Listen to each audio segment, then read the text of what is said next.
అబ్బో ఇక్కడ కేజీ చీరలు కొంటే అర కేజీ చీరలు ఫ్రీ అంట. మంగళ్య షాపింగ్ మాల్, కేజీల్లో సేల్, టన్నుల్లో ఆనందం. ఇవ్వలేదు, కార్డు ఇవ్వలేదు. నువ్వు ఇప్పుడు మామూలుగా డాన్సర్ కార్డ్ అప్లై చేస్తావా, కొరియోగ్రాఫర్ కార్డ్ అప్లై చేస్తావా? ఫస్ట్ నేను డీటెయిన్ అయిపోయిన వెంటనే డాన్సర్ కార్డ్ అప్లై చేశాను. వచ్చిందా? నేను డబ్బులు కూడా ఇచ్చాను, రాలేదు. అక్కడ యూనియన్ పర్సన్ ఒకళ్ళు మనల్ని మోసం చేశారు. 5 లక్షలు తీసుకున్నారు. ఎవరో కూడా తెలియదు. డబ్బులు అయితే మోసపోయాను. సో యూనియన్ వాళ్ళు కంప్లైంట్ పెట్టమన్నారు. కంప్లైంట్ అయితే ఇప్పుడు రీసెంట్గానే కంప్లైంట్ పెట్టాను. ఇప్పుడు కొరియోగ్రాఫర్ కార్డు అడుగుతున్నా. అంటే రీసెంట్గా నేను డాన్స్ ఐకాన్ కొరియోగ్రాఫర్ పోయాను, అది విన్నాను. దానివల్ల కొరియోగ్రాఫర్ కార్డు అడుగుతున్నా. టైం పట్టిద్ది రాజు, అంటే మీరు డాన్సర్ కూడా చేయలే కదా అని అంటున్నారు. సో ఇక అందుకే నేను ఏం చేయాలా ఆలోచిస్తున్నా. ఎందుకు ఏమైనా ఇబ్బంది ఉందా వాళ్ళ దాంట్లో? ఏమైనా నడుస్తుందా? కార్డు ఇవ్వకూడదని ఇవ్వట్లేదు లేకపోతే? అది తెలియదు అన్న నాకు. అనిపిస్తుంది అంటే మధ్యలో నాకు కొన్ని తెలిసింది ఏంటంటే, ఎవరో సమ్ పర్సన్స్ మనం అంటే పన్నోళ్ళు కొంతమంది ఉన్నారు, వాళ్ళు ఆపుతున్నారేమో అని నా ఉద్దేశం. డాన్సర్స్లోనే డాన్సర్కే శత్రువులు అంటారు కదా. లైక్ వాళ్ళు ఎవరో కూడా తెలియదు నాకు. గొడవలు పెట్టుకోవటం ఇలాంటివి అసలు ఇష్టం లేదు. అయినా ఎందుకు మనం అంటే పడట్లేదో అర్థం. నేను ఏం తప్పు చేశానో తెలియదు అక్కడ. కానీ అవతలకు మనం అసలు మనం వాళ్ళకి ఏం చేయలే, కానీ తప్పుగా ఎందుకు అనుకుంటున్నారో అది తెలియట్లేదు నాకు. ఫేడ్ అవుట్ ఎందుకు అయిపోయావు నువ్వు? ఏం చేయాలో అర్థం కావట్లేదు అన్న నాకు. అంటే ఇప్పుడు మళ్ళీ డీ చేయాలంటే వచ్చిన ప్లేస్లోకి మనం వెళ్తున్నట్టు ఉంటుంది. వెళ్తే ఒక స్టెప్ పైకి వెళ్ళినట్టు ఉండాలి కదా. కొరియోగ్రఫీ చేయొచ్చు కదా. అదే కొరియోగ్రాఫర్ కార్డు లేకుండా మనం సినిమాలో చేస్తే ప్రాబ్లం అవుతుంది. అంటే డీలో కొరియోగ్రఫీ చేయలేవా? నీకు అవకాశం రావట్లేదా డీలో? అంటే ఇప్పుడు ఆల్రెడీ మనం డీలో విన్ అయ్యాం కాబట్టి మళ్ళీ డీ చేస్తే డీ కంటే కొరియోగ్రాఫింగ్ ఒక సినిమాలో లైక్ అంటే ఏదైనా వెబ్ సిరీస్లో దీనిలో చేయాలని నా ఉద్దేశం. అంటే డీలోనే కొరియోగ్రఫీ చేస్తూ అలా సినిమాలకి అలా చేయకూడదా? అలా ఒక దాని మీద కాన్సన్ట్రేట్ పెడితే అది బాగా చేయాలని ఆలోచిస్తాను. ఇప్పుడు డీ మీద కాన్సన్ట్రేట్ చేసాం అనుకున్నా, ఖచ్చితంగా 1 ఇయర్ పాటు మనం దాని మీదే కాన్సన్ట్రేట్ చేసి ఒకటి మనం చేసినామంటే అది విన్ అవ్వాలి. 2 పడవల మీద మనం కాలేయకూడదు. ఒక దాని మీదే ఫుల్ కాన్సన్ట్రేట్ పెట్టుకొని చేయాలి. ఇక్కడ ఏమైంది, ఇప్పుడు మళ్ళీ నేను డీ కొరియోగ్రాఫింగ్ వెళ్ళిపోతాను, ఆ టైంకి కార్డు వస్తే సినిమా ఆగిపోతుంది. కాదు, ఇప్పుడు సినిమా చేయాలంటే కార్డు ఉండాలా? ఖచ్చితంగా కార్డు ఉండాలి, లేకపోతే తీసుకోకూడదా? నేను తీసుకోరు. ఎందుకు? అందుకే ఆగిపోతున్నాను. ఎందుకు తీసుకోకూడదు? నాకు ఆల్రెడీ సినిమాలో ఆఫర్లు వచ్చినాయి. మరి డైరెక్ట్గా హీరోలు డైరెక్టర్లు కూడా మీరు చేయండి కొరియోగ్రాఫింగ్ అన్నారు.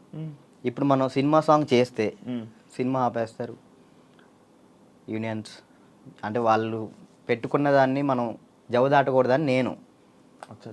అంటే ఇప్పుడు ప్రతిదీ శత్రువులు చేసుకోకూడదు కదన్న. ఇప్పుడు వాళ్ళంటూ ఒక టీం పెట్టారు, ఇది యూనియన్ ఉంది, మీరు యూనియన్ని మీరు దీన్ని పాటించాలని చెప్పేసి అన్నారు.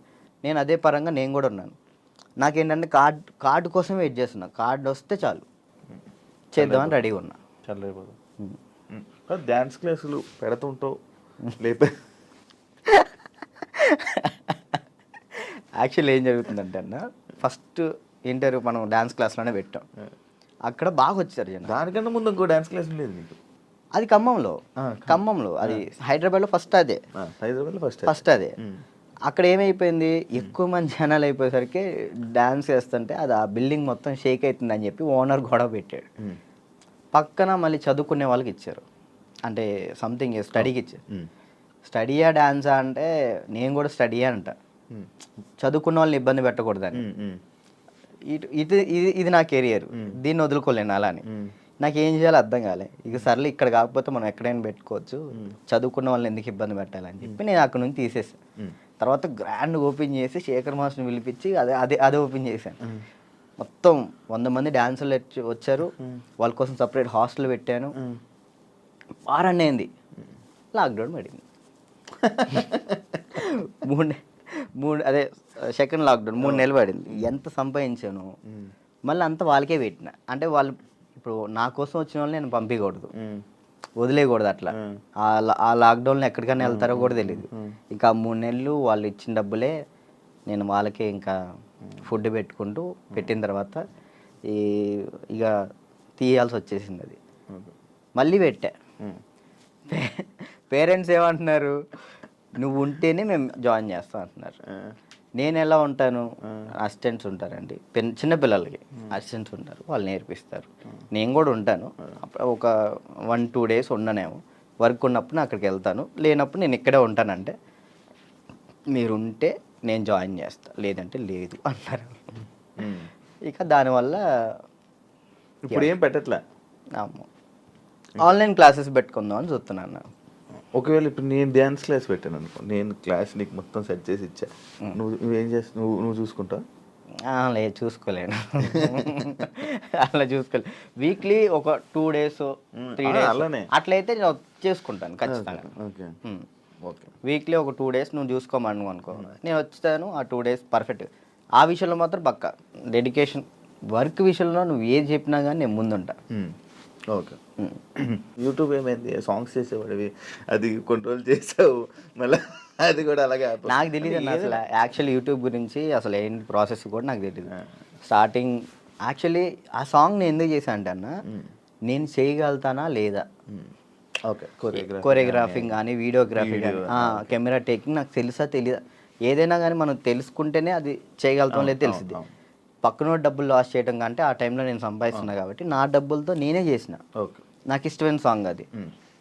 ఓకే, నాకు అర్థమైంది, ఇట్లా ఉంటుంది, ఇట్లా చేయాలి, ఇట్లా ఈ కెమెరా ఇలా కెమెరా మీదే ఉంటుంది అంతా, లెన్స్ అవి ఉంటాయి, ఓకే చూసుకోవాలి, టేకింగ్స్ చూసుకోవాలి, ప్రతి ఒక్కటి దాన్ని ఎలా కొరియోగ్రాఫింగ్ చేయాలి అన్నీ ఆ ఒక్క సాంగ్లోనే నేర్చుకున్నాను నేను. అప్పుడు అర్థమైంది. ఆ తర్వాత ఇప్పుడు మీరు వచ్చారు, నన్ను నమ్మి సాంగ్ ఇస్తారు, దాన్ని నేను నాకు ఏదో వస్తున్నాయి డబ్బులు వస్తున్నాయి కదా, నేను ఏది పడితే అది తీస్తే బాగోదు కదా, అదే న్యాయం చేయాలని చెప్పి నేను ఇది నా డబ్బులు ఖర్చు పెట్టుకొని తీసి నా ఛానల్ ఓపెన్ చేసుకొని పెట్టిన. బాగా వెళ్ళింది, అది 10 million దాకా వెళ్ళింది. దాని తర్వాత ఇప్పుడు బయట చేసిన వెబ్ సిరీస్ సాంగ్స్ కానీ యూట్యూబ్ సాంగ్స్ కానీ అప్పుడు నాకు అర్థమైంది కాబట్టి ఇంకా చేసుకుంటూ వచ్చిన. మళ్ళీ దాని తర్వాత నీకు ఛానల్ నుంచి సాంగ్స్ వచ్చాయా ఈ కొరియోగ్రఫీ చేయని? యూట్యూబ్ ఛానల్ నుంచి రాలేదు, అంటే లేదు, యూట్యూబ్ సాంగ్ నుంచి రాలేదు. ఈ నా ఛానల్లో ప్రయత్నం చేసుకున్నా, దాని తర్వాత 2-3 వచ్చినాయి, అవి బాగా చేసాం, అవి కూడా బాగానే. నేను కూడా సాంగ్స్ చేశాక నాకు అర్థమైంది అనమాట, ఓకే బ్యాక్లో ఇలా ఉండాలి మొత్తం కనబడాలి. అమ్మో ఎట్లా ఉందన్న నరకకూడదు కదా. నరకం కాదు అసలు, అది ఈ 2 ఎగిరిపోయేవి, నల్ల అయిపోయి ఒక్కొక్కసారి అప్పుడే చేతులకి ఏమయ్యేవో తెలియవు, సడన్ పట్టేసి. మీరు కూడా చేశారు కదన్న హనుమాన్ సాంగ్, అయితే మీరు బాగా చేశారు. నువ్వు ఫోన్ చేసావు కదా నాకు, ఫోన్ బాగా చేసావు, నాకు బాగా అనిపించింది. అంటే మీ సైడ్ నుంచి నేను అది ఎక్స్పెక్ట్ చేయలేదు, మీరు అది చేయగానే నేను చాలా హ్యాపీ ఫీల్ అయ్యా. అరే నేను ఎల్లుంటే బాగుండు, శివన్న బాగా చేస్తున్నాడు, మనం ఎల్లుంటే పక్క మనం విన్నాం పక్క. యాక్చువల్లీ బాబీ కూడా బాగా చేస్తాడు. అండ్ ఏమైందంటే మ్యాటర్, నేను డాన్స్ చేస్తానని మన వాళ్ళు వేరే కొరియోగ్రాఫర్లకి ఇలా అడుగుతుంటే, అమ్మో ఆయనకి అవద్దా, ఆయనకి నా వల్ల కాదు అని వెళ్ళిపోయారు. బాబీ ఒక్కడే వచ్చాడు ముందుకి, అడుగుతుంటే బాబీ ఒక్కడే వచ్చాడు, ఇంకా మిగతా వాళ్ళు ఎవరు చేయనన్నారు. నాకు వేరే వాళ్ళు ఇచ్చినా నేను తీసుకునేవాను కాదు, మిమ్మల్నే తీసుకుంటాను. ఎందుకంటే అన్న డాన్స్ అంటే మెయిన్గా మీరు హెవీగా డాన్స్ చేయటం కాదు, కొరియోగ్రాఫింగ్ అంటే మనం దాంట్లో చాలా చేయొచ్చు. మనం డాన్స్ ఒకటే లైఫా, ఇంకేమైనా ఉందా నీకు తెలియని కళా పోషకాలు ఏమైనా ఉన్నాయా? ఏముండే అన్న, డాన్స్ ఒకటే లైఫ్ అండ్ యాక్టింగ్ ఇష్టం అనమాట చాలా. అప్పట్లో యాక్టర్ అన్నావు, హీరో అన్నావు, ఒకటి చేసా కదా, ఒక సినిమా చేశాను, చాలా అనిపించి ఒక్కటి చేద్దాం అనుకున్నా, ఒకటి చేసిన థియేటర్లో మన పాలవంచ ఖమ్మం సైడ్ పడింది, చాలు అంతే. నేను అదేదో హీరో అయిపోవాలి అట్లని లేదు, యాక్టింగ్ మీద అది సైడ్ క్యారెక్టర్ పక్కన చిన్న క్యారెక్టర్ అయినా కానీ యాక్టింగ్ బేస్ ఉంటే చేస్తాను, అది ఏదైనా చేస్తా. ఓకే, అంటే మనకి యాక్టింగ్ ఇంప్రూవ్ అవ్వాలి కాబట్టి. నీ లవ్ స్టోరీ ఎందుకులే అన్న లవ్ స్టోరీలు కాదు, మీరు అఫీషియల్గా పెట్టారు. ఏం పెట్టిన అఫీషియల్గా తెలుసు కదా జనాలందరికీ. ఏం తెలుసు ప్రియా ఇప్పుడు ఈషా ఏమైంది? ఏం కాలేదు, బ్రేకప్ కలిసి ఉన్నారా? లేదు ఏంటి అన్న, అది ఒక ప్రోగ్రామ్ అన్న, ప్రోగ్రాంలో వాళ్ళు చెప్పి మేము చేయి. ఇప్పుడు సుధీర్ రేష్మి లవర్స్ అని నమ్ముతాను, కాదు కదా అట్లనే ఏం తను అచ్చా. లవర్స్ ఏం కాదు, జస్ట్ ప్రోగ్రామ్ వరకు. నువ్వు నవ్వకన్నా. యాక్చువల్లీ తను చాలా మంచి అమ్మాయి ఆ విషయంలో, చాలా అంటే చాలా మంచిది. మనమే వేస్ట్ కాలం కాబట్టి